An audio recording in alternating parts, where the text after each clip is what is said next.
Welcome back to Collectin Stuff with Butz and Witz. I'm Mike Butler. It's the featured collector guest portion of the program. This gentleman I found over at La La Land in Hopkins. Found out he collects a unique thing that I hadn't even thought about. Cat in the Hat stuff, ladies and gentlemen. Dallas Pogue is here. Hi, Dallas. Hello. First off, I want to thank you for coming in. I know first off you pinch hit because another guest bailed, a friend of Steve's. We won't go into that. And you're not feeling the best, so you're doing a yeoman's job already. Yep. Thank you for being here. First, let the people know why you decided on Cat in the Hat stuff. We picked up a few things here and there, and we just kept it. We liked it, and just kept building up on it. And is it exclusively Cat in the Hat, or is it no, other? just anything Dr. Seuss. Okay. From his earliest works to modern stuff now. Ted Geisel. Ted Geisel. Yep, and he just passed away about 2 years ago, right? About 3 or 4 years now. And he wrote many, many different things over the years, right? How many different books do you think maybe he did? Oh, I think it's about 50. About 50? About 50. And they're all considered somewhat modern-day classics, right? I mean, they're something all age groups. I see you brought Madison with. I'm sure she's going to be getting into this stuff here pretty soon. She wears the Cat in the Hat clothes right now. Really? And she's heavily into it. It's actually her collection. Okay, that's what's kind of fun about collecting. You can kind of focus it on the child. Great. Well, you said that you wanted me to start up here, this is so probably one of the I'll hold oldest up some things. stuff here, and then you tell us what we got. This is an early lobby card from one of his first movies in 1953. It was a live-action movie called 5,000 Fingers of Dr. T.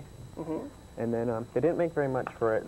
They make like barrettes, and then there's like a little... That's right. He started out as a screenplay writer, right? Rather than a children's story. Yeah, he did many things. Advertising and stuff like that.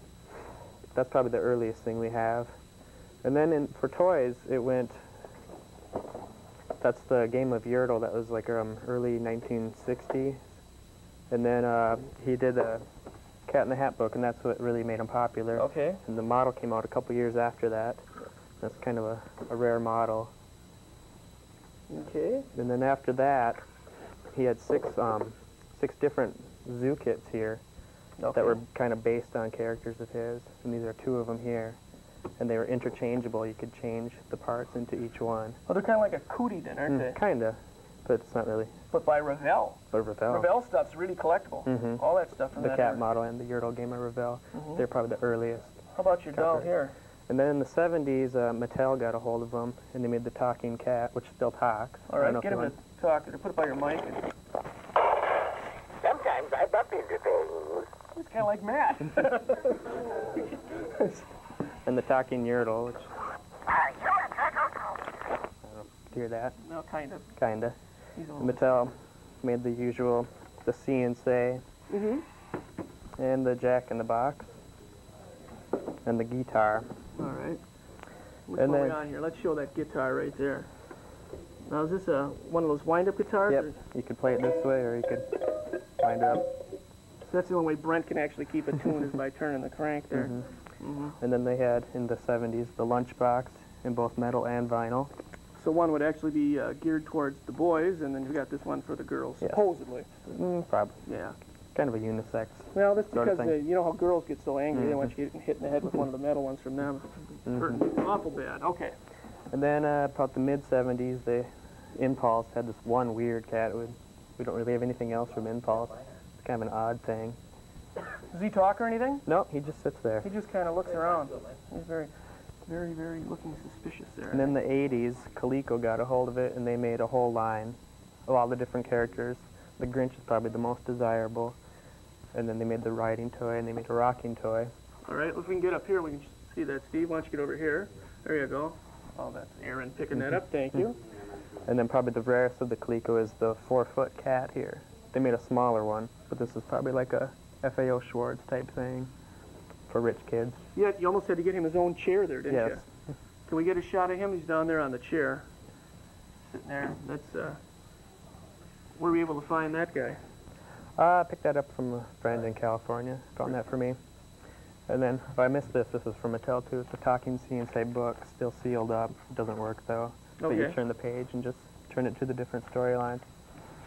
And then, this is probably our favorite thing. It's a prop from a movie that they just came out with a couple years ago, kind of a documentary on Dr. Seuss.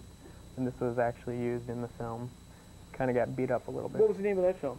In Search of Dr. Seuss. Was it done on cable? Yes. On Okay. TNT. Okay, yeah, I did see It's supposed that. to have big, huge horns that come up with little bells hanging off, but obviously There's they're some- broken off. And some famous actors were in that, right? Yeah, Christopher Lloyd and Matt Furr Mhm. was the cat. Matt Furr's and everything nowadays. He's everything. He's everywhere. I know it. And they had houseware stuff, curtains, bed sheets. That was kind of the early 70s. And this is probably the newest cat. This came out a couple years ago. It's just a stuffed cat with a little mini book in there. Is there a continuing line of Cat in the Hat? Is Yep, there one there's- particular licensee holder or what? Right now, it's mostly clothing lines. And I guess there was a stuffed cat that Macy's put out last Christmas. So we haven't been able to get a hold of that. So Okay, that's and you're something- actively pursuing, still keeping this collection going, I take it? This is just a portion of what we have. Probably have like triple Having this. good luck, bad luck, or still? We haven't found much in this state. It's mostly out-of-state stuff. Is there any organized Dr. Seuss collectors that you know of, or such as Peanuts? They have conventions Yeah, every so not often. really. It's kind of a not too many people do it. I mean, people like a few things here and there, kind Okay. of crossover stuff. Okay, well maybe there is and we don't know about it. Who knows? Ladies and gentlemen, I want to thank Dallas for being here. Thank you. If you have any information about Dr. Seuss stuff, or you would like some information from Dallas, you can write Collectin Stuff's bulletin board here. That's Collectin Stuff, care of General Delivery, Burnsville, Minnesota, 55337-99.